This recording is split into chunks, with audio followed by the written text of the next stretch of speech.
Welcome to McPlum, simple solutions served daily.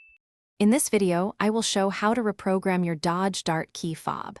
This easy method can save you time and money. We'll cover the simple steps to get your new or existing key fob working perfectly.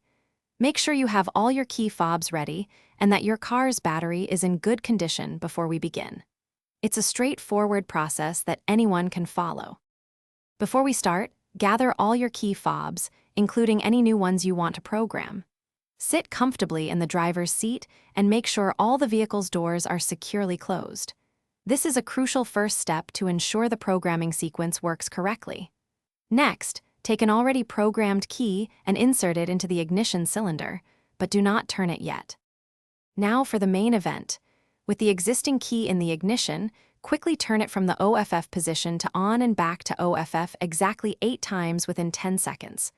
On the 8th turn, leave it in the on position. Immediately after, press any button on the new key fob you wish to program.